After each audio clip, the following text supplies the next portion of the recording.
Bueno, pues bienvenidos. Vamos entonces a estar estudiando la lección número 7 de esta guía de estudio.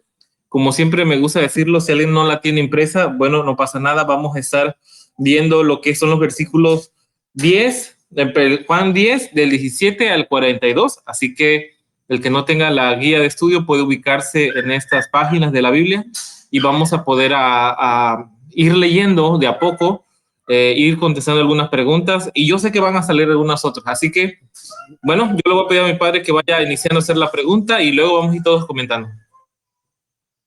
Bueno, muy bien. La pregunta número 1 es ¿de qué se alegraron los 70 cuando regresaron a Cristo? En Lucas 10:17. El texto bíblico dice: los 70 volvieron con gozo, diciendo: Señor, hasta los demonios se nos sujetan en tu nombre. De eso venían alegres los 70. Fíjense de que yo creo que esa es una experiencia muy común que suele suceder cuando tenemos una buena experiencia en el caminar de Cristo. Yo creo que es algo que nosotros siempre manifestamos, siempre creemos de que es necesario dar a conocer. Y menos mal lo que estaban pasando los 70, ¿no? Aquí es algo que a mí me llama bastante la atención, porque para llegar a este grado de sacar los demonios, híjole, es algo muy, muy complicado. Bueno, yo no tengo ese tipo de experiencia. Mi padre sí ha tenido esta experiencia de estar ante esta situación, y es una situación muy, muy compleja. Ahora, la pregunta es muy sencilla. Yo creo que no vamos a comentar mucho aquí, pero en las que siguen sí. ¿De qué se alegraron? Bueno, de que la promesa que el Señor Jesús les había dado a todos ellos de poder tener esa misma fuerza, ese mismo poder que el Señor Jesús, bueno, se estaba cumpliendo, ¿vale? Así que este es el contexto con el cual iniciamos este relato. Vamos a estar iniciando en este regreso victorioso de estas 70 personas. Así que vamos con la segunda pregunta. Bueno, dice la segunda pregunta: ¿qué escenas fueron traídas a la mente de Jesús por esta circunstancia? ¿Y qué dijo él? Lucas 10:18 dice: y les dijo: yo veía a Satanás que caía del cielo como un rayo. Eso es lo que vino a la mente del Señor cuando fue echado del cielo Satanás. Ahora Apocalipsis 12:7-9 dice: hubo una gran batalla en el cielo. Miguel y sus ángeles combatieron contra el dragón, y el dragón y sus ángeles combatieron, pero estos no prevalecieron, y se halló más lugar para ellos en el cielo. Y fue lanzado fuera ese gran dragón, la serpiente antigua, que se llama Diablo y Satanás, que engaña a todo el mundo, y fue arrojado a tierra, y sus ángeles fueron arrojados con él. Ahora Juan 12:31. Ahora es el juicio de este mundo. Ahora el príncipe de este mundo será echado afuera. Notemos, hermano, esto fue lo que trajo a la mente del Señor Jesús. Entonces dice: hubo una gran batalla en el cielo. ¿Qué acaso la batalla sucedió allá en el cielo, allá en los cielos? No, hermano. No, la batalla se hizo aquí en la tierra. Aquí en la tierra. Fue cuando Satanás fue echado definitivamente, cuando crucificó al Señor Jesús. Ahí fue echado de afuera. Notemos, hermanos, que antes de eso Satanás iba a la presencia de Dios. En Job capítulo 1 del 6 al 12 iba hasta la presencia de Dios, vamos a suponer, como delegado. Él iba, pero la batalla que se situó fue aquí en la tierra, hermano. Fíjense que hay un texto que es muy conocido, que es el de Efesios 6:12, porque nuestra lucha no es contra sangre ni carne, sino contra los principados, contra las potestades, contra los poderes de este mundo de tinieblas, contra las tinieblas, contra las huestes de las tinieblas espirituales de maldad en las regiones celestes. Fíjense de que en efecto aquí, bueno, no sé qué tú qué opinas, padre, pero aquí creo que hay dos formas de ver este texto. Uno es la conexión rápida que nosotros podemos tener con Apocalipsis 12, pero también podemos ver que esta acción de estas 70 personas coordinadas en dar el mensaje del reino de los cielos y estar obteniendo victoria sobre personas que estaban adoloridas, atormentadas, estaba provocando una caída en ese momento en la lucha que se tenía contra el enemigo. O sea, se le estaba ganando terreno al enemigo. Y eso, por obvias razones, no era algo que le mantuviera muy feliz al enemigo. Entonces, esta lucha que se plantea en el inicio de los tiempos, como comentas, tiende a nosotros con nuestra mente humanas vamos y consideramos que esto fue en un lugar, en algún momento, en algún punto de la eternidad. Pero lo que nos estamos dando cuenta es de que mientras se desarrollaba la historia del Antiguo Testamento, por así decirlo, desde Adán hasta que el Señor Jesús estaba haciendo su ministerio, esta lucha se estaba realizando. Y parte de esta victoria en favor de nuestro Dios se estaba realizando en ese preciso momento a través de estos 70. ¿Cuándo se finaliza esta batalla y se define al ganador? Bueno, esto se hace cuando el Señor Jesús muere y queda en evidencia el enemigo ante el universo de sus acciones, de lo que él estaba planteando que no era correcto. Entonces, esta pregunta dice, ¿qué escenas fueron traídas a la mente del Señor Jesús? Bueno, las escenas del inicio de la batalla, esa batalla en donde tuvieron que expulsar a estos seres para que no siguiera la corrupción en el cielo, pero a que ahora él estaba mirando cómo se estaba ganando esa batalla y con el esfuerzo de los humanos, con la disponibilidad de los humanos en favor de su Dios, más que nunca iba a estar presente esa batalla y más que nunca iba a estar la victoria en favor del Señor. Entonces, yo me quedo con una primera enseñanza de esta lección, que es, nosotros somos parte de esta guerra. Y al ser parte de esta guerra, que ya está perdida para el enemigo, nosotros obtenemos una victoria. Yo quiero recordar algo, una de las tantas historias que existió en la Segunda Guerra Mundial. No recuerdo muy bien el lugar de la batalla, pero Alemania ya estaba perdida. Alemania ya estaba rodeada. Por el lado este estaba Rusia, por el lado oeste estaban los aliados entrando por Francia. Alemania ya estaba reducida, ya no tenía todo el poder sobre el norte de África, sobre todo Europa. Entonces, pero muchas personas que estaban combatiendo por el lado de los aliados, del lado de Estados Unidos, muchos comentaban, ¿cómo era posible de que a pesar de que la guerra estaba ya perdida, que ya era cuestión de meses que Alemania se rindiera, estaban existiendo bajas, estaban existiendo personas que estaban muriendo del lado del bando de los Estados Unidos? O sea, ya la victoria era para ellos, pero a pesar de eso estaban existiendo bajas, estaban existiendo pérdidas. Y si esto lo traemos al ámbito espiritual, nosotros estamos en una lucha que ya está ganada en favor de nuestro Señor Jesucristo cuando Él murió. Pero también, a pesar de que eso ya es ganado, existe posibilidad de que entre las filas del Señor existan bajas, existan pérdidas. ¿Por qué razón? Porque eso lo podemos conectar con otro asunto como es el de Pedro, cuando él se bajó de la barca para poder caminar. Él estaba en victoria, en una senda de victoria, porque lo había creído. Ya desde el momento en que había definido su vista para caminar sobre las aguas, ya es una fe muy grande. Pero al voltear a los lados, él se hundió.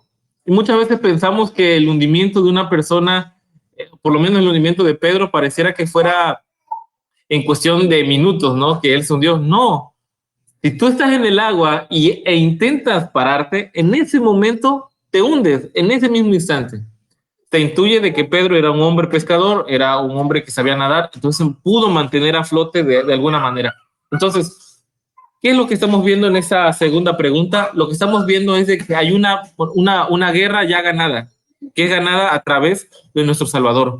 Pero como toda una guerra, el bando perdedor se resiste y él intenta llevarse a la mayor cantidad de personas a pesar de que ya sabe que perdió.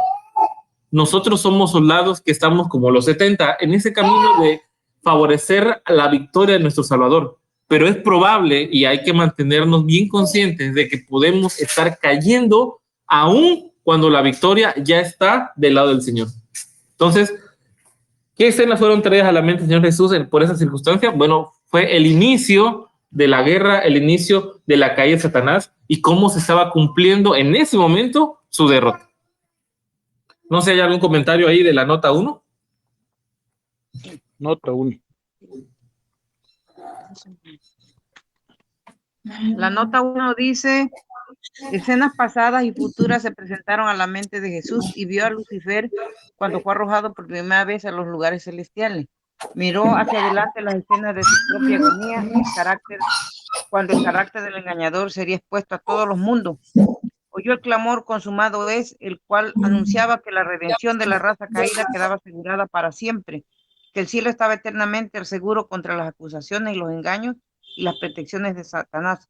Más allá de la cruz del Calvario, con su agonía y vergüenza, Jesús miró hacia el gran final, cuando el príncipe de las potestades del aire será destruido en la tierra durante tanto tiempo mancillado por su rebelión.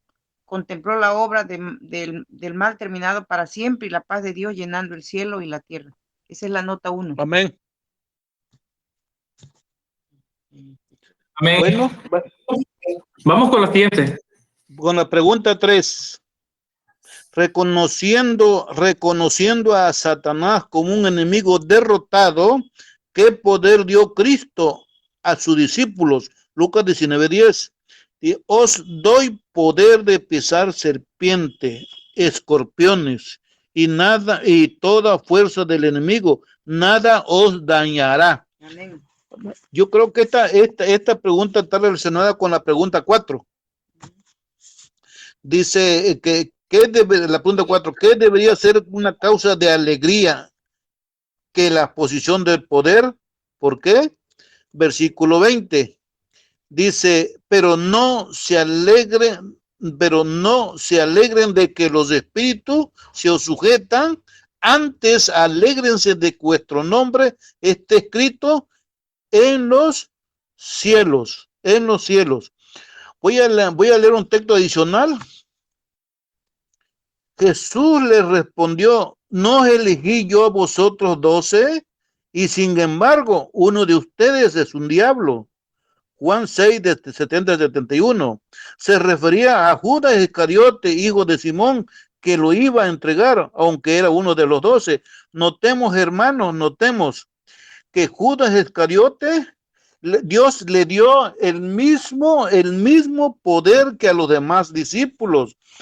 Voy a leer Mateo 10, del 2 al 5, al 6. Dice, los nombres de los 12 apóstoles son: primero, Simón, llamado Pedro, y Andrés, su hermano, hijo de Zebedeo, su hermano Juan, Felipe y Bartolomé, Tomás y Mateo, el publicano, Santiago, hijo de Alfeo y Tadeo, Simón el cananita y Judas Iscariote, el que lo traicionó. A estos 12 envió Jesús después de darles instrucciones: no vayan a los gentiles ni entren en las ciudades samaritanos, id más bien a las ovejas perdidas de casa de Israel. Me salto al verso 8. Sanad enfermos, limpiad leprosos, resucitad muertos, echad fuera demonios. De gracia recibiste, gracias. Hermano, notemos aquí que Judas Iscariote podía ponerle la mano encima a un enfermo y sanarlo. Iba y podía ir con un endemoniado y liberar a esa persona. Hermano, pero el Señor Jesús le dice en el Juan 6, 70, 71, y Jesús le respondió, no elegí yo a vosotros 12, y sin embargo, uno de ustedes es un diablo. Hermano, en la versión parafrasis, en 2 Corintios 13, ahí dice en la versión parafrasis, verso 5, dice, examínense ustedes mismos, no vaya a ser que ustedes estén afuera. Debemos de examinarnos continuamente, mis hermanos, porque Satanás es muy hábil en engañarnos, sentirnos que estamos bien, pero notemos la vida de Judas Iscariote, cómo él tenía poder. Por eso en 1 Corintios 13 dice, puedes hablar como los hombres o como los ángeles, pero no tener a Cristo. Puedes saber la profecía, saber todos los misterios, pero no tener a Cristo. Es bueno examinarnos, mis hermanos. Yo quiero complementar lo que comentas en Ezequiel, vamos a Ezequiel 18, 23. En adelante dice, ¿quiero yo la muerte del impío? Dice Jehová de los ejércitos. No vivirá si no vivirá si se apartare de sus caminos. Mas si el justo se apartare de su justicia y cometiere maldad e hiciere conforme a todas las abominaciones que el impío hizo, ¿vivirá él? Ninguna de las justicias que hizo le serán tenidas en cuenta por su rebelión con que prevaricó y con el pecado que cometió, por tanto, por ello morirá. Y si dijeres, no es recto el camino del Señor, oíd ahora, casa de Israel, ¿no es recto mi camino? ¿No son vuestros caminos torcidos? Apártese el justo de su justicia haciendo iniquidad, él morirá por ello, por la iniquidad que hizo, morirá.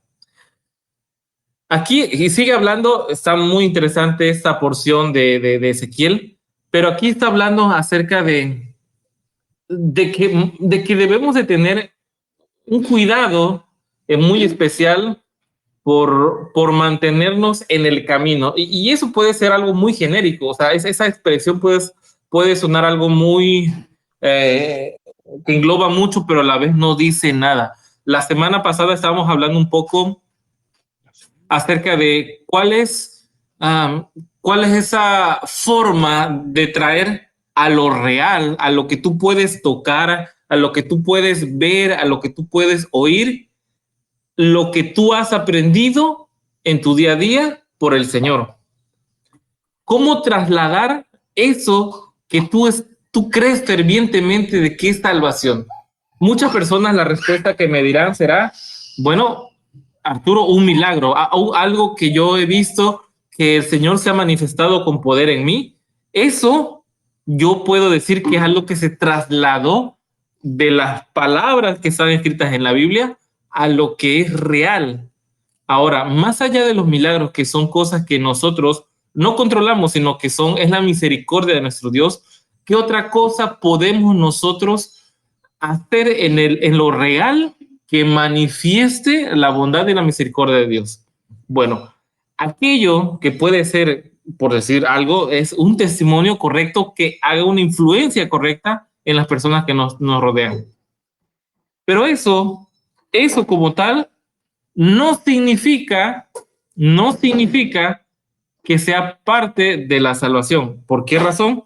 Porque lo habíamos visto creo que en otros momentos, muchas personas tienen muy buen testimonio, pero su concepción de Dios, lo que ellos consideran que es Dios como tal, no lo creen. Yo una vez teníamos un hermano que ya falleció y que nunca quiso bautizarse, nunca quiso tener en serio la religión, nunca nada. Pero era un buen hermano, platicaba con nosotros y en muchas ocasiones nos logró decir, Arturo, yo no me bautizo porque lo bueno, la buena influencia, yo la puedo hacer desde donde estoy. Compartir mi esfuerzo en un partido político, yo considero que ese es el medio para obtener para realizar una influencia positiva en el mundo. Esa era su forma de ver. Y era una persona que por lo menos yo nunca le encontré algún tema de corrupción, algo inadecuado, no, nunca. Pero era su percepción de él. Ahora, nosotros tenemos dos cosas que llamamos fe y obras. Nosotros podemos tener una muy buena fe, pero sin obras esa fe no tiene valor. Si tenemos buenas obras, pero no tenemos fe, esas obras simplemente son actos que podemos hacer como una manda, como algo para cumplir, pero tampoco sirve. Ahora, ¿por qué hago todo este comentario?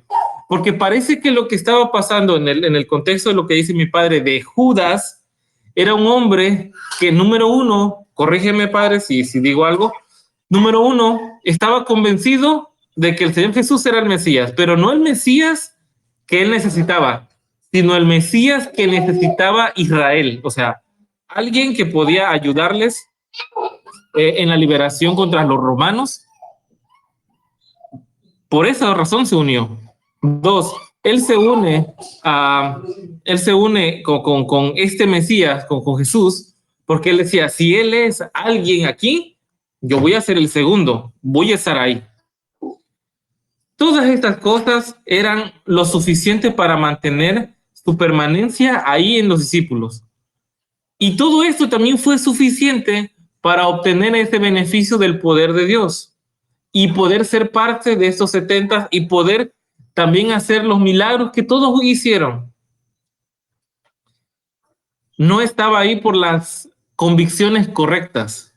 En resumen, Judas estaba ahí no por las convicciones correctas, pero estaba.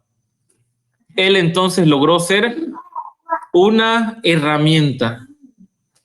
Él logró ser un instrumento de Dios. Y aquí esto se complementa con lo que dice el apóstol Pablo.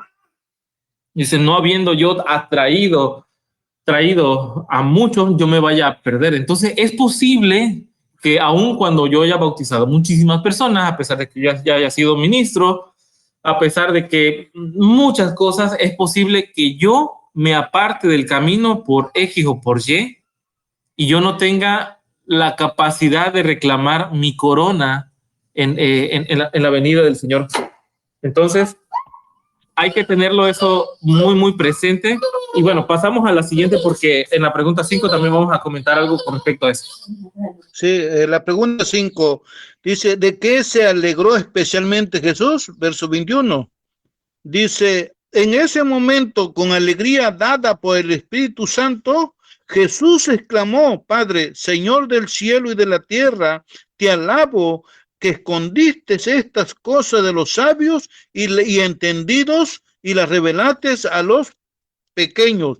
Esto fue lo que alegró al Señor Jesús, que el Padre lo haya revelado a los pequeños. Tengo una nota adicional, 1 Corintios 1:27, dice, y es que para avergonzar a los sabios, Dios ha escogido a lo que el mundo tiene por tontos, y para avergonzar a los fuertes, ha escogido a los que el mundo tiene por débiles. Leí en la versión popular. Amén, amén. Hay una nota 3, igual ahí, por favor, para que la podamos leer. Sí, mira, hijo, en cuanto a lo que estamos viendo, de que dice que cuando los 70 regresaron con regocijos, diciéndole al Señor que habían sujetado demonios, el Señor les dijo, no se alegren por eso, alégrense que sus nombres estén escritos en los libros de la vida, porque a veces como ser humano nosotros, cuando tenemos un éxito en cualquier parte de nuestra vida, nosotros ¿cómo se dice? Nos vanagloriamos en que nosotros lo hicimos por nuestro esfuerzo, somos muy abusados, pero no, aquí el Señor Jesús les estaba diciendo, todo eso, el Señor Jesús se alegró, pero dice, pero alégrense que sus nombres estén escritos en el libro de la vida. Aquí en la nota 3 dice, las cosas espirituales se disciernen espiritualmente. Los que confían en su propia sabiduría y prudencia no pueden entender la verdad de Dios. Lo único que nos permite obtener una comprensión más perfecta de la verdad consiste en que mantengamos nuestro corazón enternecido y subyugado por el Espíritu de Cristo. El alma debe ser limpiada de la vanidad y el orgullo y vaciada de todo lo que lo domina, y Cristo debe ser entronizado en ella. La ciencia humana es demasiado limitada para comprender el sacrificio expiatorio. El plan de la redención es demasiado abarcante para que la filosofía pueda explicarlo. Será siempre un misterio insondable para el razonamiento más profundo. La ciencia de la salvación no puede ser explicada, puede ser conocida solamente por experiencia. Solamente el que ve su propio carácter pecaminoso puede discernir la preciosidad del Salvador. Amén. Amén. Hay un salmo que yo creo que también viene bien a todo eso. Salmos 8:2 dice: de la boca de los niños y de los que maman fundaste la fortaleza, a causa de tus enemigos, para acallar al enemigo y al vengativo. El Señor Jesús aquí se está refiriendo a un contexto en donde existía una gran necesidad de vivir la religión. En el contexto que se estaba dando todo eso, la religión era algo muy, muy importante y era el único refugio para mantener viva la esperanza de una libertad del pueblo judío. El pueblo judío estaba invadido, estaba siendo controlado por una fuerza extranjera que habían traído usos y costumbres a su modo. Y la única manera para mantenerse como una nación unida, una nación con un propósito en común, era pues realmente tener todos estos principios de la religión. Entonces, en ese afán de mantenerse siempre unidos, siempre compactos, siempre en una misma bandera, habían caído en la necesidad de conocer más, y ciertas personas que eran los líderes mantenían siempre la batuta del pueblo como en formas de funcionamiento. Esto, más allá de lo que se había ya registrado en Nehemías, cuando Nehemías y Esdras llegan y sancionan al pueblo, mantienen en orden al pueblo, leen nuevamente la ley de Dios, sus estatutos, y ponen un orden para que nuevamente el cautiverio no llegara a ellos. Ahora era todo al revés. Aun cuando ellos no estaban en cautiverio en su propia tierra, y lo único que ellos encontraron como un escudo para mantenerse alejados de esa circunstancia era su religión. Pero eso había ocasionado una segunda situación. Había existido una necesidad de conocimiento, de poder tener toda la ciencia, todas las preguntas. Si alguien de ustedes ha visto algún documental, algo que tenga que ver con el pueblo judío, sabrán que una de sus fortalezas que se tiene en el estudio de esta religión es la capacidad de hacer preguntas y la capacidad de hacer un razonamiento para poder encontrar no solamente una respuesta, sino múltiples respuestas, dependiendo de donde quieras verlo, ¿no? De salud, es toda una ciencia eso. Pero el Señor no vino a implantar esa ciencia. El Señor no vino a dar esta necesidad de dejar más teoría. Lo hemos visto la semana pasada. El Señor a la gente que ya conocía no les habló más de lo que ya sabían, sino simplemente les pidió que tuvieran la capacidad de agarrar todo el conocimiento y aplicarlo a ese momento que existía. Como la lección siempre es algo que tenemos que traer a la vida real, a nuestro presente, yo me cuestiono muchas veces si en ocasiones yo no he estado del lado de los fariseos también, y me explico un poco. En esta necesidad de mantenernos alejados de un mundo pecaminoso, de una organización religiosa que nos puede estar infiltrando con teorías, en la necesidad de mantener nuestra unión en Cristo, tal vez hemos caído en la necesidad de encontrar más y más información al punto de podernos diferenciar de las personas que están a nuestro alrededor. Y eso que nos dé una cierta tranquilidad, una cierta, no lo sé, de decir, bueno, yo cuando estaba aquí, en ese lugar, en esta institución, yo no conocía, pero ahora que estoy acá, conozco más. Lo digo por mí, no lo digo por nadie más. Pero esa sensación de yo conozco más es simplemente eso, es conocimiento. Fíjense lo que dice el versículo 21 de Lucas 10. En aquella misma hora Jesús se regocijó en el Espíritu y dijo: yo te alabo, Padre, Señor de los cielos y de la tierra, porque escondiste estas cosas de los sabios. ¿Qué sabios? ¿Y qué entendidos? Aquellos que estaban enfocados en su religión o en la religión, aun cuando era un punto de unión nacional, pero no hacía nada en llevarlos al Padre, en llevarlos a una experiencia que pudieran decir, estamos conectados con el Creador. No, simplemente era un conocimiento que tenían. Dice, y las ha revelado a los niños. Sí, Padre, porque así te agradó. Sí te agradó. ¿Por qué a los niños? Esas personas, esos 70 que fueron, con todas las debilidades, con todas las flaquezas que tenían, digo, porque todavía estaba entre ellos Pedro, y Pedro, después de unos años, él negó a Cristo. Habían flaquezas todavía en ellos, pero aún así, esta experiencia positiva de un cristianismo real estaba dándose en aquellos que ante el mundo parecían ser débiles. Hoy en día nosotros podemos ser igual, podemos ser esos niños, podemos ser esas personas que tal vez no seamos aquellos que tengan la fortaleza de congregar a miles en una carpa y tratar de evangelizarlos a todos. Tal vez no somos de esas personas, pero sí somos de aquellos que, colocados en un sitio especial, como puede ser en una tienda, en un trabajo, podemos dar a conocer con nuestra vida quién es el que ha cambiado en ella los viejos frutos de la carne, y que ahora en nosotros se manifiestan los frutos del amor, los frutos del Espíritu. Entonces, aquí contestando un poco la pregunta que estamos viendo, ¿de qué se alegró Jesús? De que el reino de los cielos estaba llegando a todos, pero en especial a las personas que nadie consideraba como capaces de recibirlo por falta de conocimiento, por falta de muchísimas cosas. Así que esa es mi opinión. No sé qué opinen allá en casa. No, nada. Está bien. Ok, vale, entonces seguimos porque también el 6 está muy interesante. Dice la pregunta 6.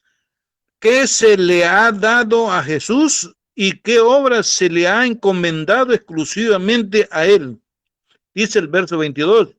Todas las cosas me fueron entregadas por mi Padre, y a nadie sabe quién es el Hijo sino el Padre, ni quién es el Padre sino el Hijo, y a quien el Hijo quiere revelar.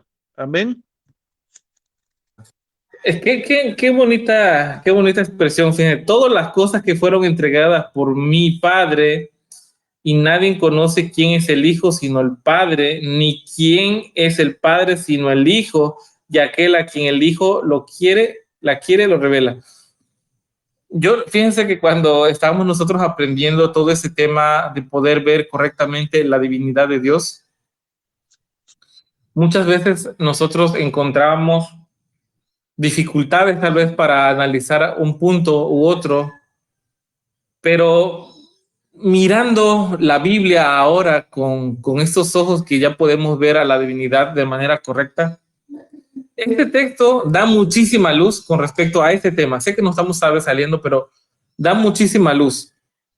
Una de las cosas que debemos entender como principios de una doctrina que tenga capacidad de salvación es de que este tipo de doctrinas son lo más sencillo que pueden existir en la Biblia. Por ejemplo, mandamientos. ¿Hay que creerlos o no? La respuesta es sumamente sencilla. Apocalipsis dice, aquí está la paciencia de los santos, los que guardan el testimonio del Señor Jesús, o los que tienen la fe del Señor Jesús y guardan sus mandamientos. Este texto da pie a que muchos más se puedan agregar con mucha sencillez. Cuando hablamos acerca de la divinidad, también es una cuestión de doctrina que es sumamente sencilla. Y cuando nosotros vemos a la doctrina sencilla, parece que no tuviera valor, parece que la doctrina no hablo por nosotros, hablamos tal vez por otras personas, debería de ser más rebuscada. Pero en este texto, no sé, padre, tú qué opines, pero es muy, muy claro. Dice, todas las cosas me fueron entregadas por mi Padre. Nadie conoce quién es el Hijo sino el Padre, ni quién es el Padre sino el Hijo, y aquel a quien el Hijo lo quiere, lo revela. Amén. Aquí me Así estoy de sencillo. acordando lo que dice el Señor Jesús en San Mateo 16, que le hace una pregunta. ¿Qué dice la gente de mí? Que uno le dijeron, pues que eres Jeremías, eres Elías o uno de los profetas. Entonces el Señor le dijo, ¿y tú, Pedro, qué opinas? Y Pedro le dijo, tú eres el Cristo, el Hijo del Dios viviente. Entonces el Señor Jesús le dijo, bien, Pedro, has dicho, no te reveló ni carne ni sangre, sino mi Padre que está en los cielos. Hermanos, aquí vemos que el Señor se manifiesta en aquel humilde y sencillo de corazón, hermano.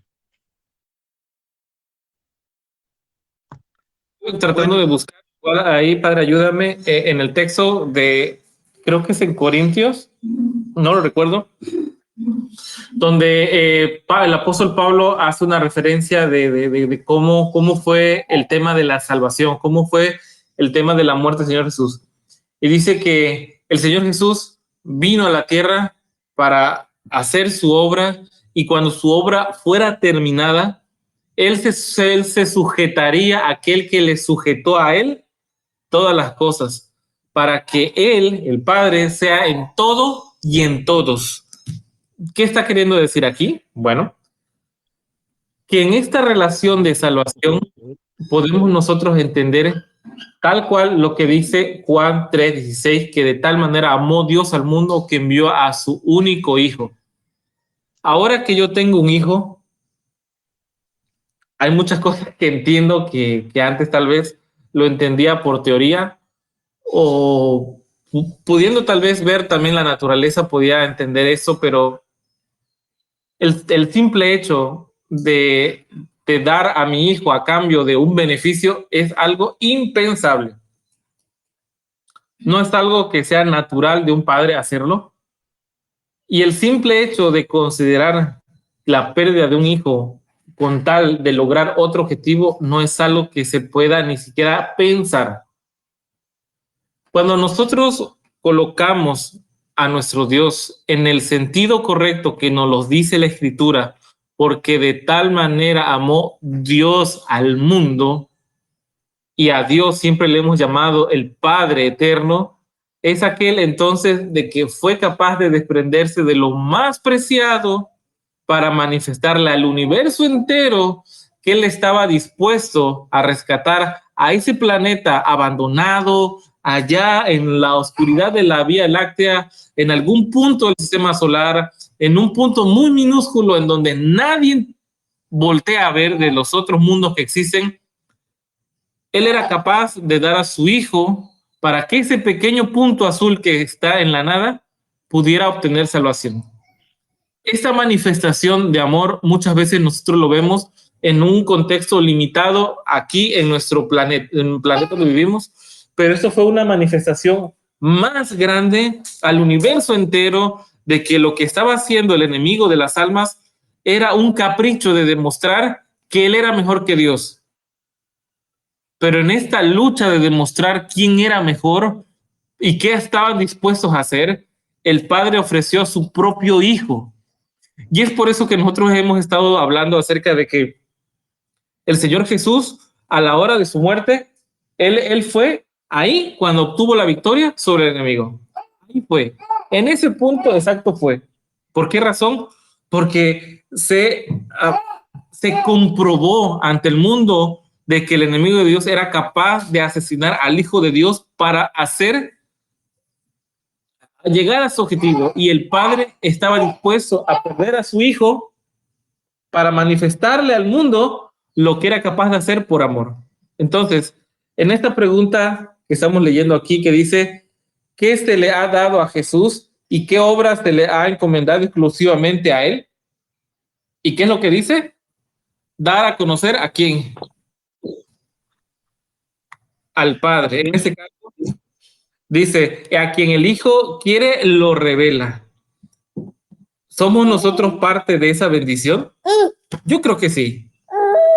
Yo creo que sí. Yo creo que todos los que estamos aquí y muchas personas más, hemos sido, hemos estado en esta bendición de poder tener a nuestro Dios. Hemos estado en el correcto momento de haber aceptado a nuestro Salvador, pero es nuestro compromiso poder mantenernos en ese camino. Recuerden que estamos hablando de los 70. Estas personas que fueron a caminar, fueron a dar testimonio a nuestro Dios, y que ellos, si ellos querían, podían mantenerse firmes. A ellos el Señor quiso revelarles el misterio de la bondad, pero dependía de ellos mantenerse en ese camino. ¿Nosotros queremos mantenernos en ese camino? Yo sé que sí. Yo sé que sí queremos. Yo sé que sí podemos. Y yo sé que es más fácil salvarnos que perdernos. Y aquí yo sé que eso puede sonar un poco raro, pero es que simplemente hay que hacer su voluntad. Simplemente hay que hacerlo. La otra vez estábamos hablando de eso. No sé si Carlos estaba presente, pero Carlos bien sabe que para poder construir una estructura, para sostener un puente, hay normativas que hay que aplicar, hay espesores de varilla, hay un tipo de mezcla que hay que utilizar, tiene que existir compactación, una especial para cimentar. Todo esto no se lo inventa Carlos nada más porque sí. Existe una normativa que ya te lo dice, existen cálculos que tú puedes hacer, pero ya está todo hecho. Simplemente tienes que aplicar lo que ya existe para que este cimiento sea correcto. Si nosotros nos comparamos con esa misma experiencia de una cimentación correcta, tenemos simplemente que abandonar lo que el Señor quiere que abandonemos y tenemos que aceptar lo que Él quiere que aceptemos. Y todo lo demás, aunque esto parezca en pérdida, no va a ser nuestra responsabilidad. Es la responsabilidad de nuestro Dios. Porque si Él nos dijo, si Él fuera un general y nos dice, avancen hacia enfrente. Pero tú como soldado, tú dices, oye, pero es que enfrente están los caballos. ¿Cómo quieres que yo vaya? El general tiene ya planteado sobre el terreno de batalla una estrategia lo suficientemente buena para saber de que este avance que tú vas a hacer está respaldado por miles y miles de soldados más en ángeles que te van a dar la victoria. Entonces, si nosotros al tomar la decisión, aunque parezca que esto duela, a pesar de que eso se considere como una pérdida ante muchas personas, ten fe, ten paciencia, que esa sensación es simplemente la carne la que está reclamando su lugar en este mundo. Pero si tú piensas que tal vez no tendrás éxito, ese éxito tú no lo vas a generar. Simplemente lo va a generar Dios. Y todo lo que pase más adelante simplemente es la voluntad de Dios. Si Él quiere que hoy estés y mañana no, ¿tú qué? Tú simplemente eres alguien que está agradecido por el favor de Dios, porque tan pronto hoy mueras, mañana podrás estar exactamente con Él. Eso lo hemos creído firmemente. Entonces, esta pregunta a mí me gustó mucho porque aun cuando suene un poco exclusivo de ciertas personas, porque es lo que dice, aquel a quien quiere el Hijo se lo revela. Yo creo, y es mi comentario otra vez personal, que todos estamos en ese punto. Todos tenemos la capacidad de aceptar al Hijo y el Hijo considerarnos como su amigo y Él nos puede revelar todo lo necesario para obtener la victoria. Vamos con la siguiente, en la número 7. La número 7 dice la pregunta, ¿cómo fueron favorecidos especialmente sus discípulos? Versos 23 y 24. Vuelto a los discípulos les dijo, dichosos los ojos que ven y lo que vosotros ven. Os digo que muchos profetas y reyes desearon ver lo que vosotros ven y no lo vieron, oír lo que ustedes oyen y no lo oyeron. En cierta forma, hermanos, nosotros somos bienaventurados, gloria a Dios. Aquí en esta parte de la pregunta 7, yo tengo aquí un párrafo del deseo de toda la gente, dice, Los hombres honrados por el mundo, los así llamados grandes y sabios, con su alardeada sabiduría, no podían comprender el carácter de Cristo. Le juzgaban por la apariencia exterior y por la humillación que le cupo como ser humano. Pero a los pescadores y publicanos les había sido dado ver al invisible. Aún los discípulos no podían comprender todo lo que Jesús deseaba revelarle, pero a veces cuando se entregaban al poder del Espíritu Santo, se iluminaban sus mentes. Comprendían que el Dios poderoso revestido de humanidad estaba entre ellos. Jesús se regocijó porque aún los sabios y prudentes no tenían este conocimiento. Había sido revelado a aquellos hombres humildes. Amén.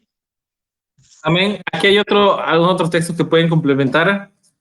Juan 8:56 dice: Abraham, vuestro padre, se gozó de que había de ver mi día, y lo vio y se gozó. En Hebreos 11:13, conforme a la fe murieron todos estos sin haber recibido lo prometido, sino mirando de lejos y creyendo y saludando y confesando que eran extranjeros y peregrinos sobre la tierra. Sí. En el 39 del capítulo 11 dice: y todos esos, aunque alcanzaron buen testimonio mediante la fe, no recibieron lo prometido. Y hay más citas que van hablando acerca de eso, pero me gusta mucho este texto que dice, sino mirando de lejos, creyéndolo, saludándolo, confesando que eran extranjeros, no en Argentina, no en México, sino que eran extranjeros en el mundo, en la tierra. Eran simplemente peregrinos sobre este lugar.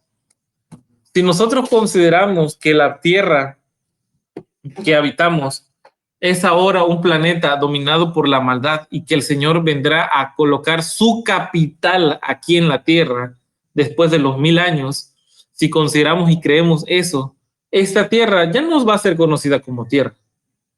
Y si nosotros somos de las personas que vamos a ser rescatadas de este lugar dominado por la maldad, nosotros entonces somos embajadores de un reino que todavía no llega, de una nación que todavía no existe, por lo menos aquí.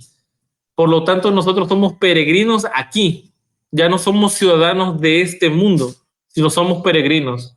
Es posible, como esos profetas, que también fueron peregrinos en esa tierra, sus vidas no les alcanzó para esperar la venida del Señor. Pero por su fe, el Señor prometió de que Él los levantaría para que ellos pudieran estar presentes en ese momento. Muchas personas, yo escucho a veces con dolor decir, tengo 50 años en la iglesia, tengo 80 años ya, tengo 70 años, y el Señor no viene. Y basado en mi experiencia, no vendrá. Qué triste es escuchar eso, porque son personas sin esperanza por vivir una vida o pensar que la vida simplemente se reduce a un concepto de 80 o 90 años. Nosotros decidimos qué tipo de vida queremos vivir o qué tipo de promesa queremos tener. Una vida y una promesa que se reduce solamente a 90 años, que durante tus primeros 40 años vas a trabajar lo suficiente para tener una casa, durante los próximos 40 años vas a hacer lo suficiente, para los próximos 20 años vas a hacer lo suficiente para poder tener dinero y ya no trabajar, y que tus últimos 20 años o 30 años de tu vida vas a estar tranquilo viajando por el mundo. Esa es una forma muy sencilla de ver la vida que muy pocos lo logran. ¿Por qué razón? Porque una enfermedad, una pérdida de un hijo, la pérdida de una esposa, cancelan todo ese plan maravilloso que solamente está rodeado de 90 años. Años que son sumamente cortos. Si nosotros volteamos a ver a los árboles de secuoya o los árboles de bosques altos, son árboles que tienen 200, 300, 400 años y allí están. Entonces, ¿qué tipo de vida queremos ver nosotros? Por lo menos Pablo, Pedro, los profetas, ellos no encasillaron su vista a una vida de 120 años, de 80 años, de 90 años, sino que ellos miraron más allá. Ellos miraron más allá de lo que podían ver. Y ellos tenían la esperanza o tienen la esperanza de volver a ver a su Salvador. ¿Y por qué lo creían así? Porque habían tenido las pruebas suficientes en su vida, a eso es distinto, habían tenido las pruebas suficientes en su vida de que el Salvador podía hacer eso y mucho más. Así que, bueno, ahí es un poco de comentario. No sé si hay otro comentario más, si no, pasamos a la siguiente pregunta. Sí. Aquí Benny tiene un comentario.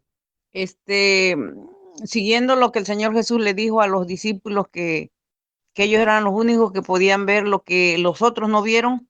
Dice aquí que veían aquel al cual el mundo no puede recibir, porque lo ve, porque no le ve ni le conoce, mas vosotros le conocéis, porque está con vosotros y será en vosotros. Ahora nosotros, a ese tiempo, los apóstoles se les dio ese mensaje, esa maravillosa promesa, ¿no? De que más bien estuvieron con el Señor Jesús, pero nosotros, como nosotros no lo vimos, nomás lo estamos escuchando y lo estamos estudiando, también podemos tener esa maravillosa promesa de que nosotros algún día veremos al Señor Jesús, pero necesitamos estar en comunión con Él, tener fe y limpiarnos de todo lo que es el mundo, lo que tú decías, que el mundo no nos deja nada, que quieres acumular esto y esto, pero eso es pasajero. Lo que debemos ver nosotros es lo eterno. Amén. Bueno, vamos a pasar a la pregunta 8, que dice, ¿qué preciosa invitación se registra en otros de los evangelios? Mateo 8, verso 28 al 30.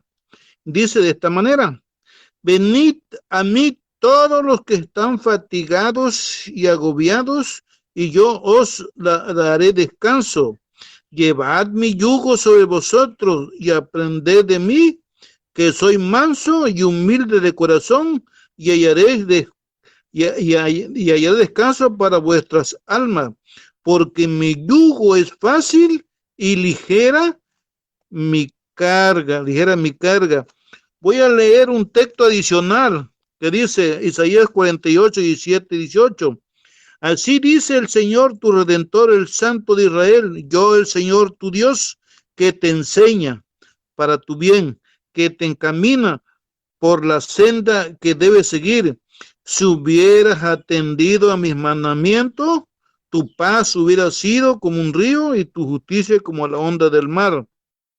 Ahora, hermano, yo le preguntaba hace rato a mi esposa, le dije, ¿qué cosa es yugo? Dice, llevad mi yugo sobre vosotros. Le dije, ¿qué cosa es yugo? Y ella me contestó, los mandamientos. Sí, hermano, la versión lenguaje actual dice que el yugo que menciona Mateo 11, de 28 al 30, son los mandamientos de Dios. Dice, si hubieras atendido a mis mandamientos, fíjense nada más, llevar el yugo nos trae paz. O sea, obedecer los mandamientos del Señor es lo que nos va a traer paz. Fíjense que aquí tengo un texto más. Dice Proverbios 3:27, sus caminos son caminos deleitosos y todas sus veredas paz. Y si nosotros lo vemos con los ojos del humano normal, alguien me puede decir, oye, pero ¿cuál paz? Personas que decían estar caminando en Cristo, aquellos valdenses, aquellas personas que murieron por su creencia, ¿cómo que vivían en paz? Yo no las veo que vivían en paz. Yo voy a hacer un comentario. A mí me gusta poner muchos ejemplos y ahorita tenemos un ejemplo que estamos viviendo con mi esposa. Como ustedes saben, vamos a hacer un viaje al estado de Hidalgo, en el centro del país. Primeramente Dios, el próximo sábado vamos a estar allá, en el bautismo de 2 hermanos. Pero para eso hay que hacer preparativos para llegar. En ese caso, yo había visto que el auto que tenemos tenía una pequeña fuga de un aceite, lo llevé a la agencia porque todavía tiene garantía. Y el auto lo van a reparar gratis por garantía. Pero yo hice una pregunta. Yo dije, oigan, los lugares por los que yo voy a pasar, hay mucha niebla. ¿Existe la posibilidad de que yo le ponga unos faros de niebla al auto? ¿Es posible? Me dijeron no. ¿Por qué? Porque si usted hace eso, usted va a ocasionar que su auto pierda la garantía. Ok. Y así hice varias preguntas de si yo podía hacerle modificaciones al auto y ellos me dijeron no, porque si usted la hace, usted va a perder la garantía. Ahorita yo no tengo el auto, de hecho ya llevo 2 días en el auto, está en el taller. Y es posible que tenga una sensación de una limitación, porque muchas de las cosas que hacemos en casa, al vivir fuera de la ciudad, al vivir apartados, es muy complicado salir a trabajar y hacer otras cosas si no tenemos el auto, pero se pueden hacer. Pero cuando yo vinculo esta idea, esa historia con lo que estamos viendo en la Biblia, lo que dice Proverbios, que sus caminos son paz. Número uno, si lo vemos como un tema de garantía, yo no voy a pagar nada a la agencia por el servicio. No voy a pagar absolutamente nada. ¿Es posible que haya demora? Sí, puede ser que haya demora porque no está la pieza, por todo el problema que existe ahorita de logística, por el tema de la pandemia, muchas limitantes, muchísimas cosas. Pero yo estoy con la tranquilidad de que ellos me tienen que dar el auto bien, en buen estado y funcionando. No voy a pagar absolutamente nada. Cuando nosotros hace rato poníamos el ejemplo de una vida en Cristo, una vida que vamos a estar bajo su yugo, y en esa explicación que dio mi padre acerca de los yugos, que son sus mandamientos, sus estatutos, leyes, si nosotros seguimos eso como una garantía, y si la hermana Margarita, si la hermana Gabriela, si Carlos dice, ok, vale, yo ahora quiero modificar ese yugo para que sea más ligera, el Señor te dice, yo no te voy a garantizar de que tu camino te vaya a dar un buen destino. Yo te puedo garantizar que mi camino te va a dar un buen destino. Eso sí te lo puedo garantizar. Si tú caminas bajo mi yugo y en mi camino, tú vas a tener paz. Aun cuando los ojos de las personas puedan ver que tú vives en un problema enorme, tú simplemente vas a decir, Dios proveerá. ¿Por qué? Porque yo camino su camino. Así de sencillo. Y si el Señor hoy me dice que tengo que partir, voy a partir. Y si el Señor me dice que tengo todavía que estar aquí por algo, lo voy a estar. Yo no me tengo que preocupar. Yo no tengo que pensar en cómo van a ser las cosas. Yo me tengo que preocupar simplemente por el camino del Señor. Y mucha más ventaja es todo esto. Nosotros lo miramos hace 3 semanas, creo, acerca de los beneficios que se tiene de seguir la palabra de Dios. Yo miro en este contexto en el que vivimos como muchos matrimonios no se prestan el teléfono celular. ¿Por qué? Porque es posible que se encuentre el esposo o la esposa una conversación de pecado con otra mujer o con otro hombre. ¿Esto es paz? ¿Eso es libertad?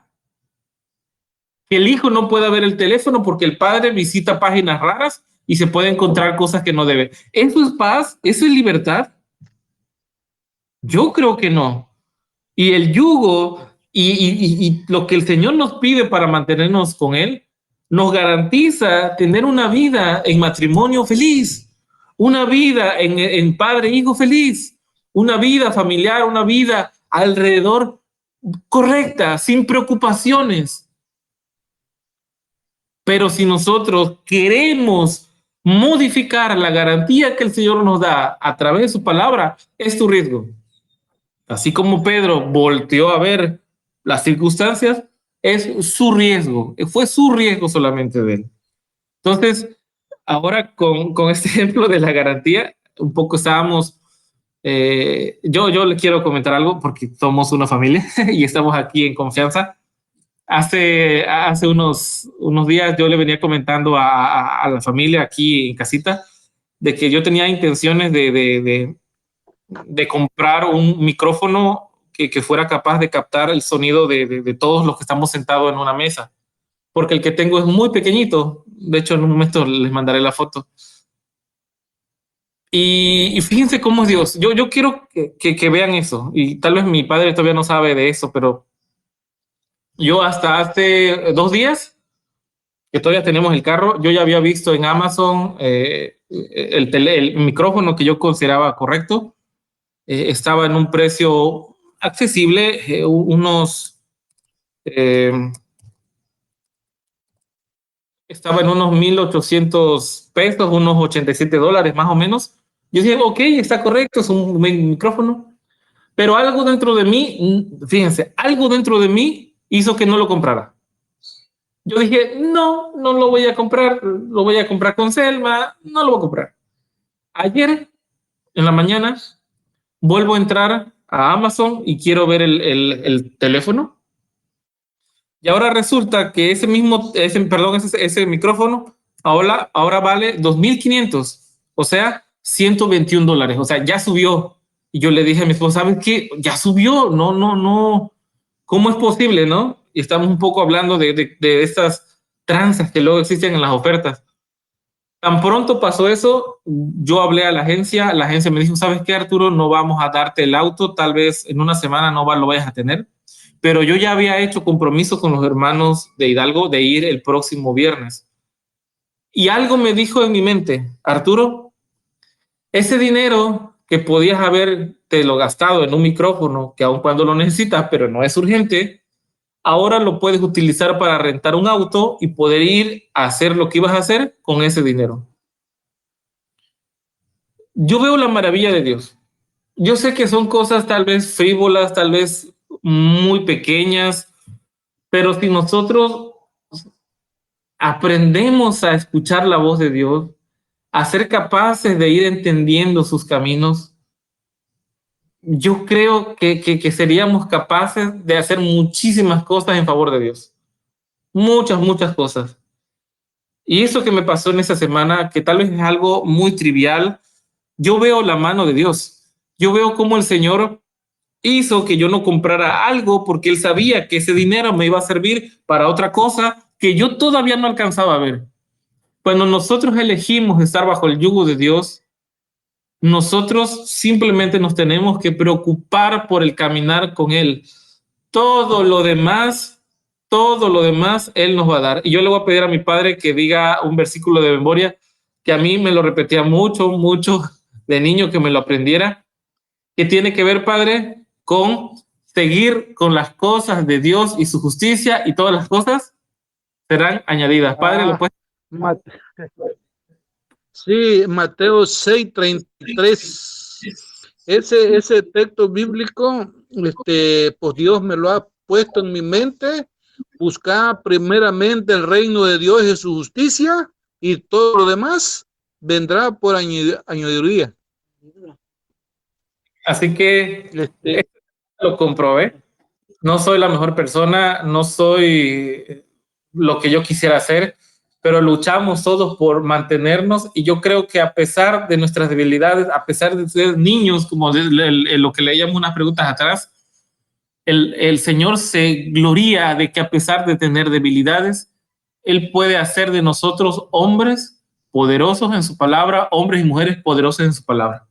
Vamos a seguir entonces con el siguiente relato. Aquí viene, aquí viene.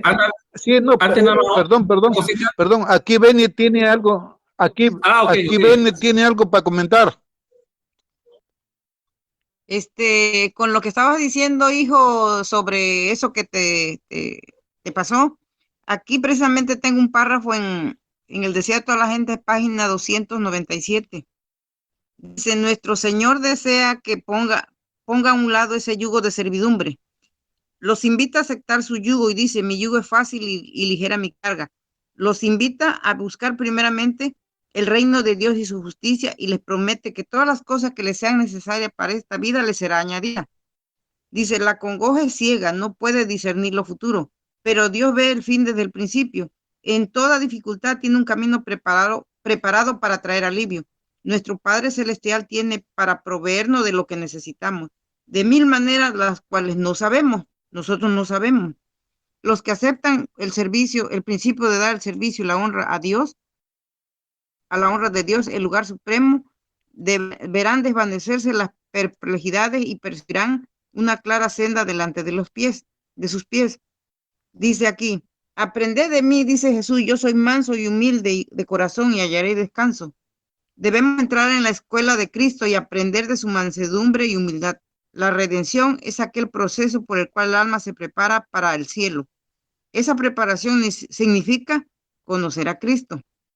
Debemos dejar todas esas ideas y costumbres y prácticas que se adquirieron en la escuela del mundo. El alma debe ser librada de todo lo que se opone a la lealtad a Dios. Amén. Amén, amén, amén. Ahora sí, vamos con la pregunta. La pregunta 9 está relacionada muy estrechamente con la pregunta 10 y dice de esta manera: ¿quién se le acercó a Jesús y qué pregunta le hizo? Es el buen samaritano, Lucas 10, 25 al 28. Dice, entonces un doctor de la ley se levantó para provocar a Jesús y le preguntó: Maestro, ¿qué debo hacer para heredar la vida eterna? Y Jesús le contestó: ¿qué está escrito en la ley y cómo lees? Él respondió: amarás al Señor tu Dios con todo tu corazón, con toda tu alma, con toda tu fuerza, con todo tu entendimiento, y a tu prójimo como a ti mismo. Jesús le dijo: has respondido bien, haz esto y vivirás. Aquí lo que el doctor de la ley está demostrando, que él sabía lo que se tenía que hacer. En el libro de Santiago dice: pecado es aquel que sabe hacer lo bueno y no lo hace. Ya está en pecado. Y este señor, el doctor de la ley, ya estaba en pecado. Sabía lo que tenía que hacer con su prójimo y no lo hacía. Amén. Vamos entonces a responder la pregunta 9, 10, 9 y 10, porque son las que se abarca con esta cita. ¿Quién se acercó y qué pregunta le hizo? Fue un intérprete de la ley, alguien que enseñaba, alguien que tenía conocimiento. ¿Qué pregunta le hizo? Le hizo acerca de quién heredará la vida eterna. Pero fíjense el contexto que se da. Aquí dice, por lo menos la Biblia dice, he aquí un intérprete de la ley se levantó y dijo para probarle. Esta palabrita me preocupa un poco porque hay otro texto, está en Filipenses, si no mal recuerdo, que el apóstol Pablo habla acerca de personas que predican la palabra, que distribuyen la palabra del Señor por contienda o no recuerdo muy bien, padre, si me ayudas ahí con esa cita. Está en Filipenses 2. A ver si lo encuentro. Aquí está, Filipenses 2, 3. Dice, nada hagáis por contienda, por vanagloria, antes humildad. No, me equivoqué. Bueno, ahorita lo buscamos con calma, pero el punto donde quiero llegar es de que el apóstol Pablo estaba hablando a los filipenses de que en muchas ocasiones se le estaba hablando a él, se le estaban hablando a ellos, se le estaba predicando, pero el motivo que existía detrás de las personas que predicaban no era para manifestar la gloria de Dios, sino su predicación radicaba en la crítica, en la contienda, en colocar puntos a favor o en contra de alguien o de algo. Y el apóstol decía, bueno, a pesar de estas contiendas, el evangelio de Dios se predica. A mí me preocupa mucho eso porque es posible que nosotros, yo hablo de mí, es posible que en muchas ocasiones yo prediqué la palabra del Señor por contienda, por tratar de manifestar un punto de opinión que alguien no tenía o que alguien tenía en contra de lo que yo decía. Y a mí me quedó muy claro hace 2 sábados cuando al mismo Señor Jesús le preguntan, ¿oyes quién pecó, este o sus padres? Y él dijo, no pecó ni este ni sus padres, sino para la gloria de Dios, él está ciego. ¿Cuál es el motivo para predicar nosotros? ¿Cuál es el motivo para compartir el evangelio del reino eterno? El motivo debe de ser para darle honra y gloria a Dios. honra y gloria a Dios. Si en tu predicar la verdad y el evangelio el evangelio eterno, la verdad eterna, la verdad presente, tú manifiestas puntos que están en contradicción con lo que tradicionalmente se cree. Si tu predicar la palabra de Dios genera una controversia por lo que ya todo mundo cree, que tu énfasis, ojo, no sea en demostrar en lo equivocado que están esas personas, sino en demostrar la luz que trae tu mensaje. Voy a aclarar eso con un ejemplo. Para los que somos adventistas del séptimo día por muchísimos años, sabemos que esta iglesia es conocida por ser los que no comen carne de cochino. O son conocidos también por los sabáticos. ¿Por qué estos hermanos o por qué nosotros no somos conocidos como el pueblo del amor? ¿Por qué no somos conocidos como el pueblo en el cual son muy semejantes a Dios? Porque las primeras veces que el pueblo, voy a hablar de México, no sé Argentina, pero voy a hablar de México, nosotros estamos muy cercanos a los Estados Unidos y cuando el evangelio se empezó, la iglesia adventista empezó a hacerse predicada aquí en México, fue por ahí de los años 1890. Fue en una época muy conflictiva dentro del adventismo y existió un problema grandísimo en el Congreso de Minneapolis cuando la iglesia desechó la justificación por la fe y dijo de que se tenía que levantar la ley por delante para que la gente pudiera obtener salvación. Postura que hasta el día de hoy se mantiene en muchísimas iglesias, en muchísimos grupos, en muchísimos lugares. Y fue así que llegó a nosotros, aquí a México, una percepción en donde un pueblo completamente católico fue evangelizado por personas que decían, Virgen María no, domingo no, carne cochino no.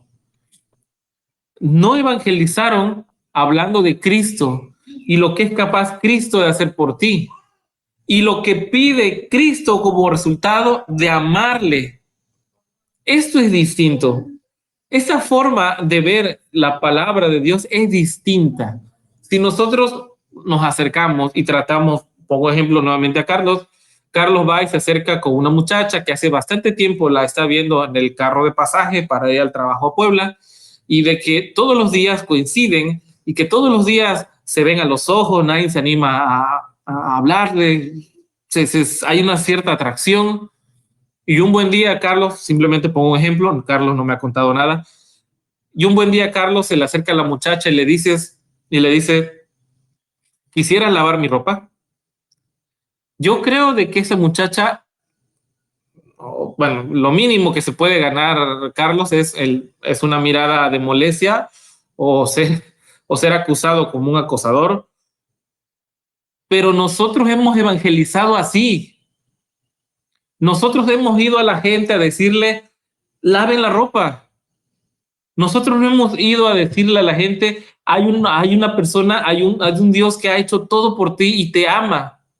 Y ahora, cuando tú aceptas su salvación, Él te pide que puedas caminar en sus caminos, no porque a Él sea una manda, sea un ritual mágico para conservar ciertos poderes, ciertos privilegios, no, porque el mismo Señor sabe que si tú te desvías de ese camino que Él te da, de esos estatutos que Él te da, te vas a volver a caer en los mismos huecos, en los mismos barrancos del cual Él te sacó.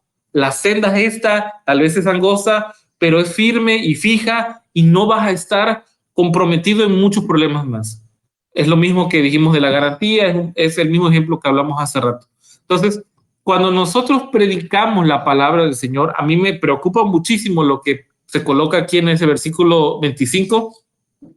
Dice, un intérprete de la ley, o sea, alguien que conocía la palabra de Dios, se levantó y dijo para probarle. En otras versiones aquí dice para provocarle. Maestro, ¿haciendo qué cosa heredarás la vida eterna? Él no tenía intenciones de convencerle de nada, simplemente tenía intención de provocar una reacción para poderle acusar.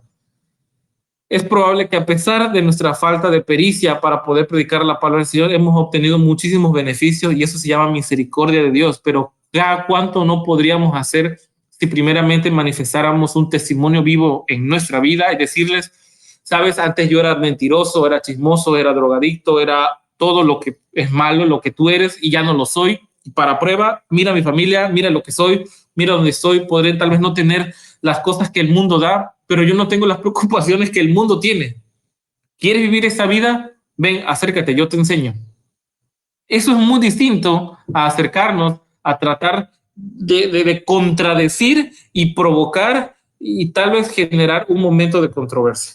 Entonces, aquí, volviendo a la pregunta, ¿qué pregunta le hizo? Le hizo acerca de la vida eterna, pero fíjense la 10. Padre, lee nuevamente la pregunta 10. ¿Cuál fue la respuesta del intérprete de la ley y a su propia pregunta? ¿Y qué dijo Jesús sobre la exactitud de su respuesta? Jesús le contestó, ¿qué está escrito en la ley y cómo lees? Él respondió, amarás al Señor tu Dios con todo tu corazón, con toda tu fuerza y con todo tu entendimiento y a tu prójimo como a ti mismo. Jesús le dijo, has respondido bien, haz esto y vivirás.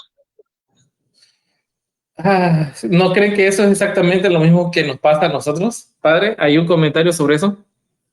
Sí, pues con lo que ya comenté, aquí por donde vivimos está una iglesia adventista grande de 400 miembros y está pegada a la iglesia una escuela de adventista y ahí en la escuela adventista se ponía un hermano cieguito a pedir ayuda y ese hermano era adventista, pero se quedó ciego y los hermanos pasaban a la escuela, entraban y salían y no le daban nada. Ellos sabían como el intérprete de la ley qué deberían hacer en ese momento y no lo hicieron, como dije hace ratito. Pecado es el que sabe hacer lo bueno y no lo hace. Ajá, amén. Muchísimas. Vamos a leer la pregunta 11. Bueno, la pregunta 11 dice, ¿qué otra pregunta hizo el intérprete de la ley? Versículo 29. Pero él, queriendo justificarse a sí mismo, preguntó, ¿y quién es mi prójimo? Vamos a leer entonces versículos 30 al 35 porque vamos a comentar en la pregunta 12. 30 al 35. Dice, entonces Jesús respondió, un hombre descendía de Jerusalén a Jericó y cayó en manos de ladrones que lo despojaron, le hirieron y se fueron dejándolo medio muerto. Por casualidad, un sacerdote descendía por ese camino, al verlo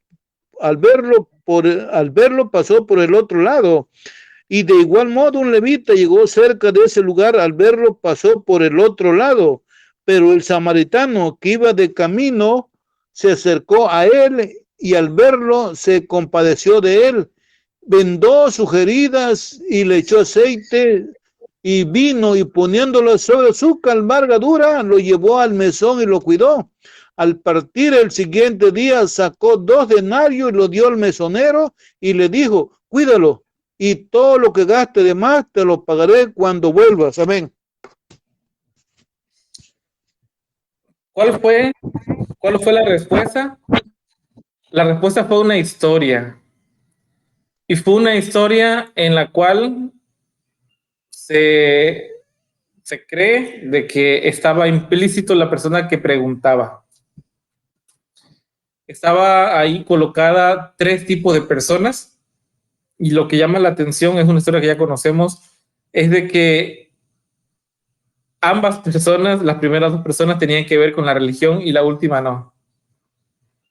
Hay un texto donde se habla acerca de que los gentiles son ley para sí mismos.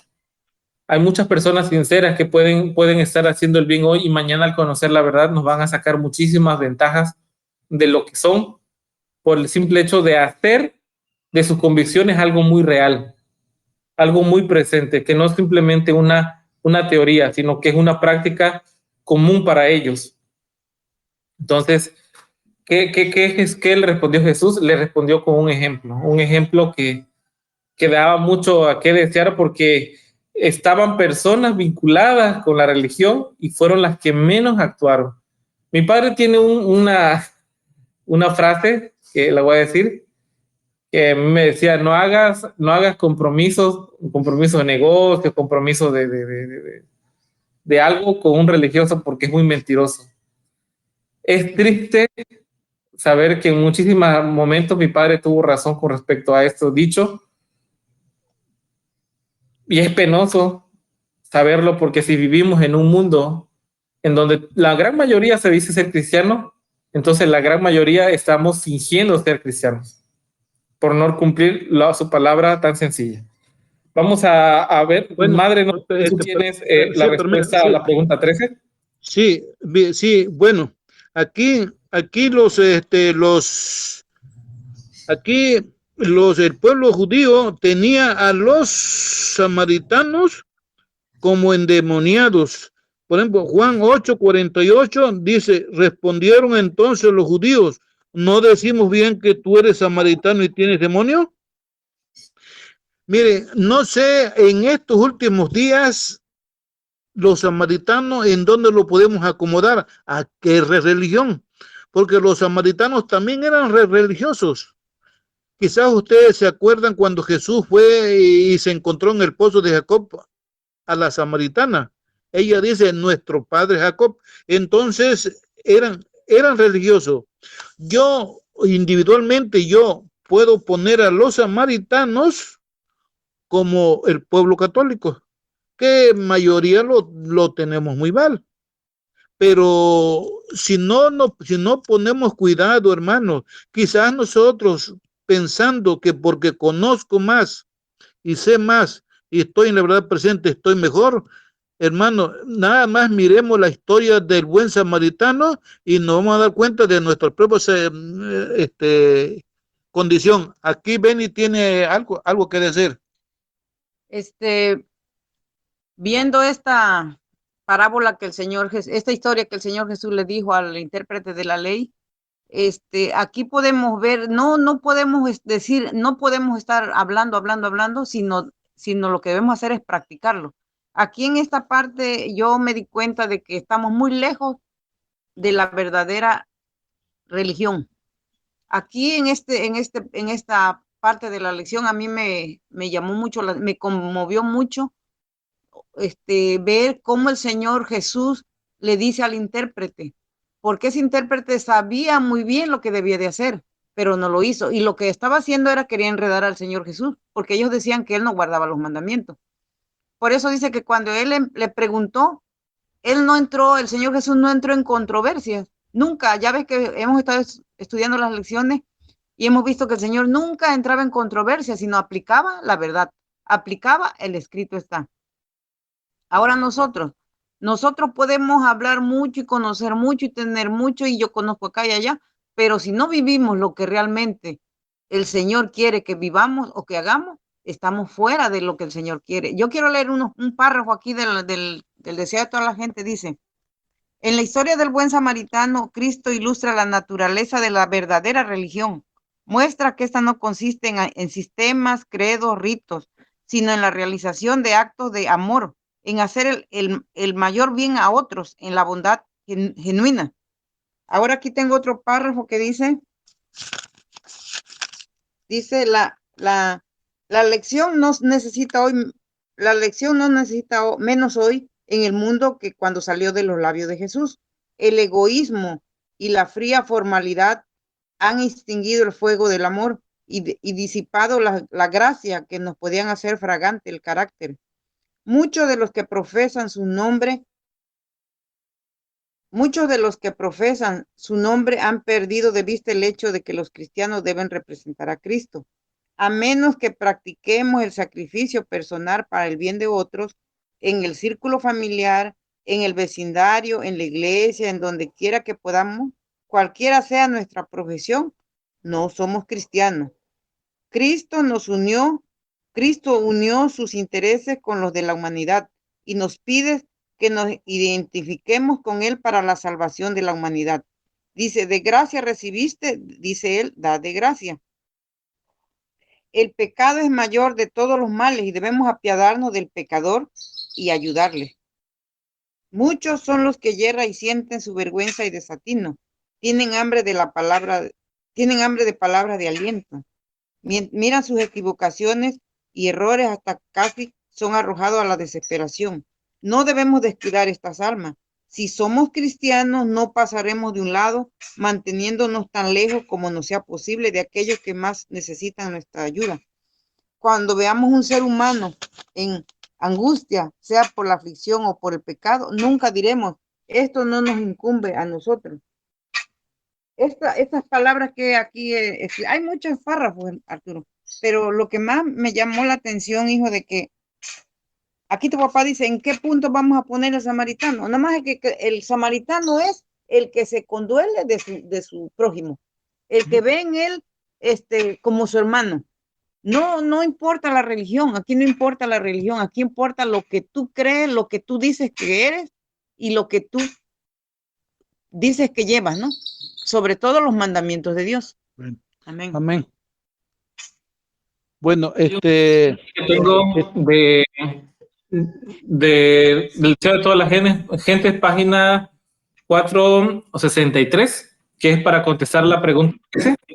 Ahorita lees la 13, padre, quiero leer primero esto. Dice, Job había dicho, el extranjero no tenía fuera la noche, mis puertas abrían al caminante.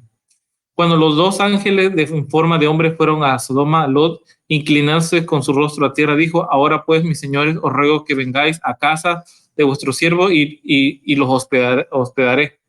Con todas estas lecciones, el sacerdote y el levita estaban familiarizados, pero no las ponían en práctica. Educados en la escuela del fanatismo nacional, lo que habíamos dicho al inicio, habían llegado a ser egoístas, de ideas estrechas y exclusivistas. Cuando miraron al hombre herido, no podían afirmar si pertenecía a su nación o no. Pensaron que podía ser uno de los samaritanos y se alejaron. Qué triste forma de ver esto, porque volvemos a decir, eran personas familiarizadas con las historias bíblicas. Yo he visto con mucho dolor postura. Ahorita no quiero entrar en política, pero ahorita está muy de moda el tema de la inmigración. No voy a discutir qué es lo que provoca la inmigración, porque eso puede ser algo gestionado desde las élites del mundo hasta ser algo natural. No lo sé, no tengo forma de comprobarlo. Yo lo único que veo es la necesidad de las personas que están. ¿Ok? ¿Qué hay detrás? ¿Qué poder hay detrás que los haya movido? No lo sé. Pero a mí me duele muchísimo cómo muchos hermanos en nuestra misma fe hacen declaraciones terribles acerca de la inmigración y de aquellas personas que llegan a su país buscando una oportunidad. Hace poco en Chile hubieron muchas personas que fueron a un campamento donde están los inmigrantes y quemaron todas sus carpas, las quemaron todas, ¿no? Y entre ellas se podían observar a personas que aparentaban una vida religiosa. Los Estados Unidos es una nación que fue fundada por inmigrantes y tiene una actitud hacia la inmigración complicada. Eso es solamente por dar una muestra de las cosas que están pasando. Y para dar una muestra de lo que somos capaces, la gente que aún con Biblia en mano coloca posturas radicales ante la necesidad de la humanidad. Nosotros podemos ver a la distancia ese proceder de esas personas, pero hoy en día podemos estar en el mismo contexto de estas personas. Yo simplemente hago la mención de la inmigración como algo muy similar a lo que pasó por el samaritano, digo, por ser alguien que no era de la nación, pero bien eso lo podríamos acomodar a cualquier otro ejemplo de la vida. Entonces, la pregunta 13, por favor, hay que leerla. Sí, la pregunta 13, no hay texto bíblico, nomás dice cómo se explica la extraña falta de compasión por falta del sacerdote y del levita por el herido. creo que eso ya lo comentamos. Y la pregunta, y la pregunta 14 dice, ¿qué hizo el samaritano? Versos 33 y 35, eso ya lo comentamos en la pregunta 12. Sí, sí, es correcto. Nada más hay que volver a leer el versículo 34, 35. Es 33 y 35. Dice, ¿qué hizo el samaritano? Dice, pero un samaritano que iba de camino se acercó a él y al verlo se compadeció de él, vendó sus heridas y le echó aceite y vino y poniéndolo sobre su cabalgadura lo llevó al mesón y lo cuidó. Al partir el día siguiente sacó 2 denarios y lo dio al mesonero y le dijo, cuídalo y todo lo que gaste de más te lo pagaré cuando vuelva. Yo creo que esa pregunta ya la contestamos. Sí, es correcto, es correcto. Entonces, pregunta, ¿qué nos enseña ese relato? La 15, ¿qué nos enseña este relato sobre quiénes son nuestros prójimos y nuestro deber hacia ellos? ¿Quiénes son nuestro deber? Pregunta 15. ¿Qué nos enseña este relato? Sí, ¿qué nos enseña este relato sobre quiénes son nuestros prójimos y nuestro deber hacia ellos? Versos 36 y 37. Pues bien, ¿cuál de esos 3 te parece que fue el prójimo del hombre asaltado por los bandidos? El maestro de la ley contestó, el que tuvo compasión de él. Jesús le dijo, pues ve y haz esto tú lo mismo. Aquí en el comentario que hizo Benny, qué lejos estamos de la religión de Cristo. Muy lejos. Quizás con la boca decimos, pero con nuestros actos decimos lo contrario. O sea, da tristeza a veces nuestro comportamiento, que sabiendo la verdad y no lo hacemos, entonces ya estamos en pecado. Amén. Sí, es correcto. La pregunta 16 dice, compara la vida y la obra de Jesús con la acción del buen samaritano. Creo también ya que es una pregunta bastante analizada el día de hoy. Es una vida no solamente de palabra, no es una vida solamente de poder manifestar con temas, con discursos, sino es una vida que va acorde a lo que hacía y decía y hacía. Entonces, esta persona, ese samaritano, lo poco que tenía lo dio. De lo poco que tengas, hermano, de lo mucho que poseas, manifiéstalo en algo que se pueda sentir y ver y oler, porque esa es la única manera de comprobar que tu fe sea verdadera. Fe y obras, siempre es un tema que va de la mano, no solamente algo que se pueda idealizar, sino es algo que se puede comprobar. Y si es algo que no se puede comprobar o que no va acorde con lo que dices, hay un faltante, hay algo que estás diciendo que no es real, es algo que estás fingiendo ser entonces. Vamos entonces a terminar con estas últimas 2 preguntas que son más... hay que abordarlas. Sí, aquí Beli tiene un comentario. Viendo aquí la pregunta 16, dice, compara la vida y la obra de Jesús con la acción del buen samaritano. Aquí en el Deseo de toda la gente, página 464, dice, mediante la historia del buen samaritano, Jesús pintó un cuadro de sí mismo y de su misión. El hombre había sido engañado, estropeado, robado y arruinado por Satanás y abandonado para que pereciese, pero el Salvador se compadeció de nuestra condición desesperada. Dejó su gloria para venir a redimirnos, nos halló al punto de morir y se hizo cargo de nuestro caso. Sanó nuestras heridas, nos cubrió con su manto de justicia. Nos proveyó un seguro refugio e hizo completa provisión para nosotros a sus propias expensas. Murió para redimirnos. Señalando su propio ejemplo, dice a sus seguidores, os mando que os améis los unos a los otros, como os he amado, que también os améis los unos a los otros. Amén. Amén, amén, amén. Ahora sí, Vamos, la pregunta 17 con la 18 están muy unidas. Dice, voy a leer desde el versículo 38 al 42. En la casa de quien encontró Jesús descanso. Y la 18 es por qué reprendió Jesús a Marta en esta visita. Dice el verso 38, Jesús siguió su camino y llegó a una aldea donde una mujer llamada Marta lo recibió en su casa. Esta tenía una hermana llamada María que se sentó a los pies de Jesús y oía sus palabras. Pero Marta, atareada con muchos quehaceres, se acercó a Jesús y le dijo, Señor, no te preocupes que mi hermana me deja servir sola. Dile que me ayude. Pero Jesús respondió, Marta, Marta, estás preocupada y turbada por muchas cosas, pero una sola cosa es necesaria y María eligió la buena parte que no le será quitada. Amén. Amén. Qué bonito cierre vamos a tener de esta escuela sabática.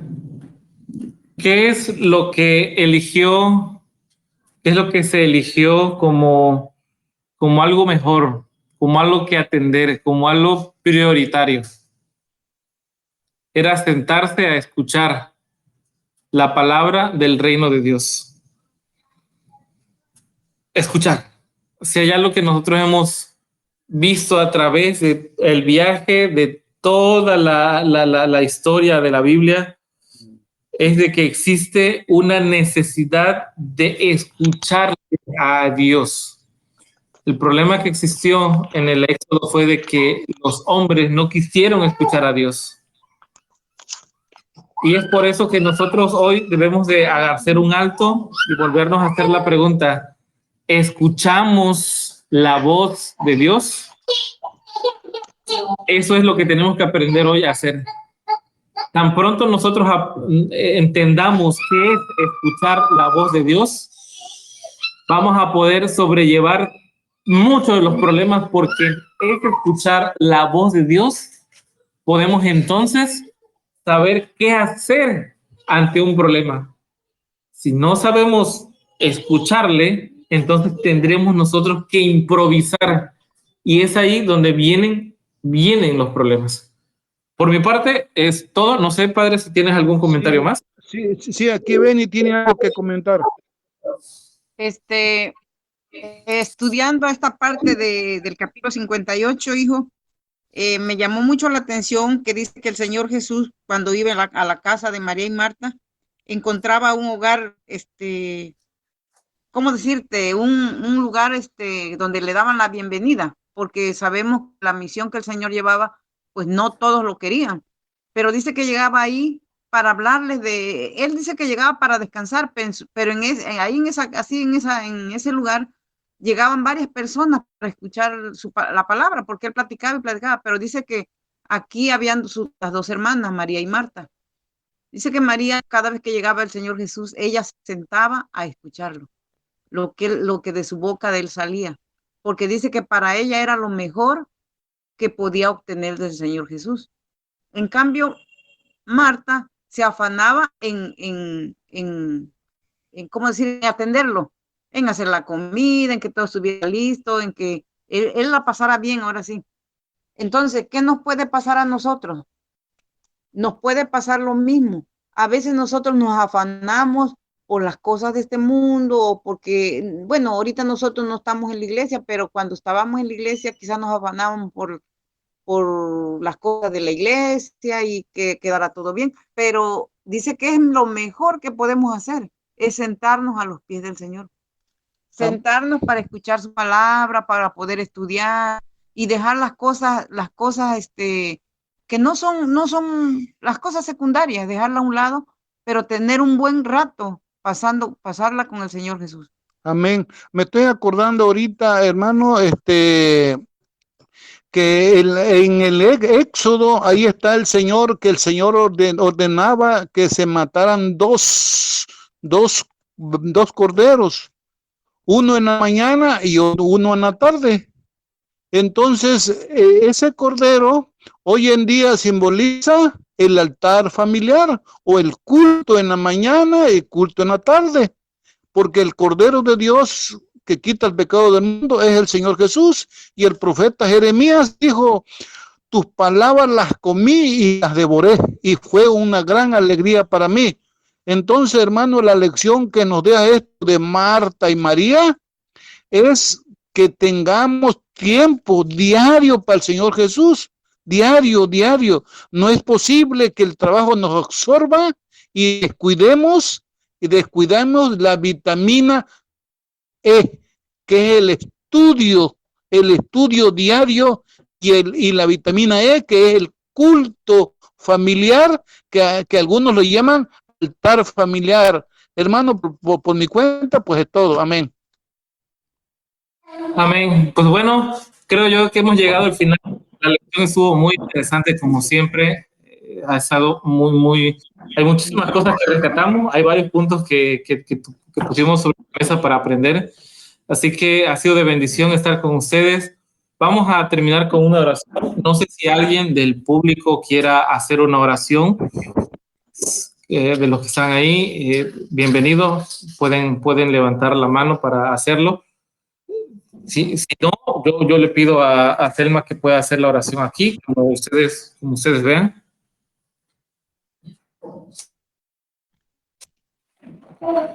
Bueno, vamos a orar. Le voy a pedir a Thelma que haga la oración.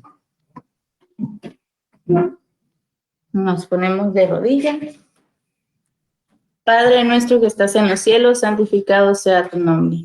Te damos gracias, Señor, por permitirnos una vez más estar aquí, reunidos frente a ti, porque nos has dado este pan de vida, Señor, que es tu palabra. Te pedimos, Señor, que todo esto que hemos aprendido habite en nuestros corazones, en nuestros pensamientos, y nos ayude cada día a estar más cerca de ti, Padre. Te pedimos una bendición especial para los hermanos que están del otro lado de la sala, de esta reunión, que tú puedas bendecirlos donde quiera que ellos se encuentren, que los puedas acompañar y que también nos acompañes a nosotros, que te quedes con nosotros en lo que resta de este sábado, Padre, y que pueda ser un sábado bendecido donde tú mores con nosotros. Te lo pedimos en el nombre de tu Hijo, Señor Jesús. Amén. Amén.